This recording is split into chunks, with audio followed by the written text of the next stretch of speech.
Аномальные холода стали основной причиной выезда главы республики в Назрань. Как уже стало традицией, Юнусбек Евкуров прошел везде пешком, и поручения начали изучать на первой же точке. Остановив кортеж возле магазина «Села», замечания начались еще до входа в здание. Глава республики обратил внимание всех на чрезвычайно скользкое покрытие прилегающей территории. По глянцевой кафельной плитке даже нескольким людям за руку будет тяжело пройти и не упасть, подчеркнул он.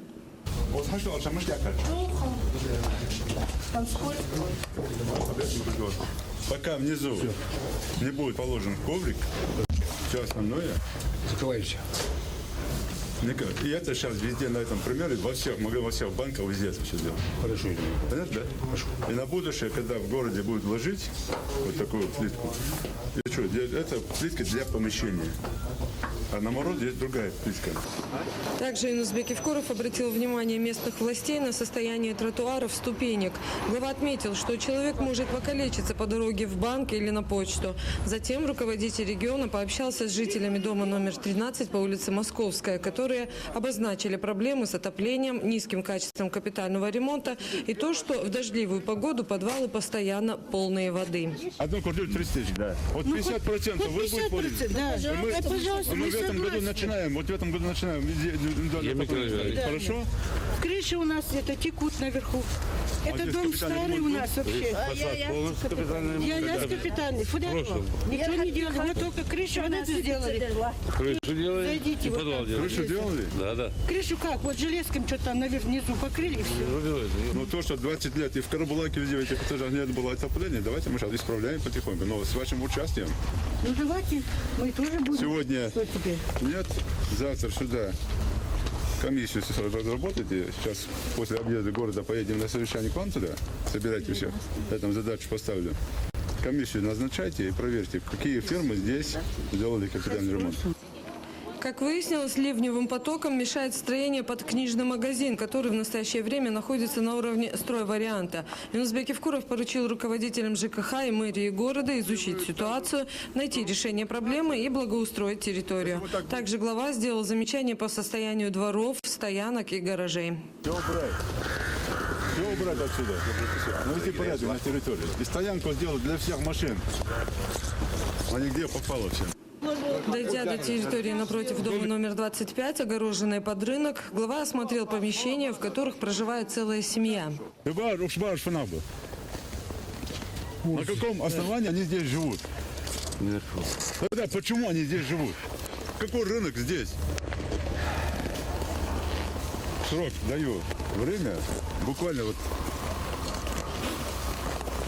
сейчас февраль, март, апрель, вот этого все не должно быть. Вот эти все пристройки, все снесено вот до конца апреля. Вы не хозяева города, подчеркнул глава республики, обращаясь к местным властям. Юнусбек Евкуров напомнил о своем поручении, сделанном в отношении вынужденных переселенцев из соседних республик, для того, чтобы переселить людей из приспособленных помещений в нормальное съемное жилье. В 21 веке так жить нельзя, отметил глава. Да, что, вы не хозяева города. Все, кроме вас. Далее глава республики направился к средней школе номер 3. Зашел в прачечную, затем осмотрел 110-квартирный дом, отремонтированный после теракта в ГУВД. Юнусбек Евкуров обратил внимание на многочисленные пристройки к балконам, на различные строения во всех зонах отдыха в московском микрорайоне. Людям негде отдыхать, прогуливаться, детям негде играть, заключил руководитель региона. Он также отметил плохое состояние пунктов общественного питания. Закон окузла тяжелее. Қалшық хайал оқыз қатен. Ажыл хайыр е. Ермазал хайохан. Еш хайгия. Века жайыр. Фак века хайыр. Фадил гальш. Просто атанча. Кем будет? Видишь? Пятерки хайыр. Я Ася. Какому? По математике. 2 плюс 2 в Москве. 4. Молодцы, давай сама ждали, хатам лёг. В дополнительном офисе Россельхозбанка глава также потребовал от персонала более внимательного отношения к клиентам, которое должно начинаться еще со двора учреждения. В заводском микрорайоне внимание главы привлекло здание напротив отделения пенсионного фонда. Обойдя все помещения, а в нем расположены кафе, офисы и даже кабинет мирового судьи, Юнусбек Евкуров поручил к 20-летию республики привести его в надлежащий вид. Для этого уже сейчас владельцу необходимо разработать план-график наружной отделки и благоустройства. Все, что строится в городе, должно его украшать, подчеркнул глава Ингушетии. До этого времени все работают. Никого не выгоняют, пускай за аренду платят, поживут. Все, до этого времени хозяев, да, это. А город там никто с них ничего не требует. Но до этого времени есть что культурить, а культуре зданий с нуля, значит, все здесь выгоняется отсюда, здание закрывается, здесь больше никто не работает. И им дается срок, по закону опять же. Еще один срок, если дальше этого не будет, здание арестовывается. В администрации города Назрань глава республики провел совещание, на котором были подведены итоги инспекционного обхода. В целом руководитель региона остался недоволен увиденным и поручил выправить ситуацию в кратчайшие сроки. Очередной поход по городу показал, что в городе хозяев нет пока. Ни главы города, ни мэра города, ни глав районов или префектов так называемых. Самое страшное, нет милиции. Нет участковых, начальник ГУВД. Садись. Нет участковых. В каждом курятнике с нарушением всех требований безопасности находится, кому не лень, все отсюда приехали. Если вы думаете, что я вместе участкового уже буду работать, вы ошибаетесь глубоко. Это ваша территория. Конечно, преступники спокойно проживают, и никто их не видит. Если я прошел там в радиусе 500 метров, нахожу 85 нарушений по линии участковых служб. Если перед входом в любое помещение, социальное, несоциальное, мусор, грязь, вы отвечаете за это? Вы обязаны заставить наводить порядок, антисанитарию, чтобы не разводили? Так почему этого нет? Ваш банк, ваш офис. Почему вы сразу мчитесь через черный вход, через блатной вход себе в кабинет? Почему нет интереса с утра пройти? У вас же есть, вы зарплаты хорошие, есть там, кто вы там, зам по хозяйственной части. Заход взять после совещания. Ну там ровно полчаса убрать этот ход. Почему не делаете? У нас филиал вот там, наверное, скорее всего, имеете в виду, да, по Москве. Мы там да. Это не по Москве, это везде у вас. Если это там, то это везде так. Кто там руководитель у вас на месте, на московском? У нас Гагиев. Гагиеву выговор. Хорошо.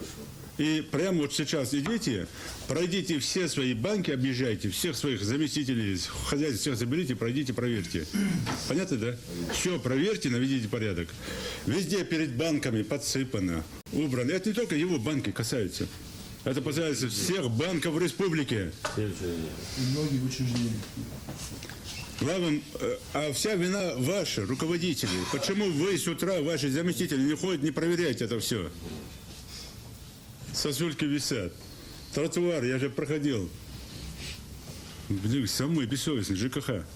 Ну, ключевые места, вход в помещение, здание, лестницы, подъем, спуск, нет, где там лезть, нет, где там люди могут упасть. Можно же убрать, подсыпать. Почему не делаете? Вот не пойму. Нигде никакой руки нет. 42 человека здесь, ЖКХшника. И вот глава республики появился, две старушки там бегают, что-то там пытаются бутылочкой собирать. Вы что, если вы для меня это делаете, не делайте ничего для меня. Мне от вас ничего не надо. Вы для людей делаете, в конце концов. Вот сейчас мы подошли, стоит здание. Там арендуют куча предприятий, организаций, в том числе мировые судьи. Хозяин здания получает деньги. А спросите у этого хозяина здания бизнес-план, когда он это здание окультурит, перед зданием наведет порядок, зарабатывая деньги. Когда он задачу города выполнит, никому дела нет. Вот теперь вопрос. Если город ему разрешает, есть условия, на каких условиях город разрешает ему работать. Первое. Само здание, как оно смотрится. Второе. Подъездные пути. Стоянка для машин с учетом того, сколько людей это здание обслуживает. Если построили здание и рядом нет места, чтобы поставить машину, и они там хотят сделать там какую-то там общественную приемную, куда будет каждый день приезжать по 100 машин, вы же не разрешите ему это сделать? А почему? Потому что они займут соседние все территории, дворы. Исходя из этого, вы ему разрешаете там что-то делать.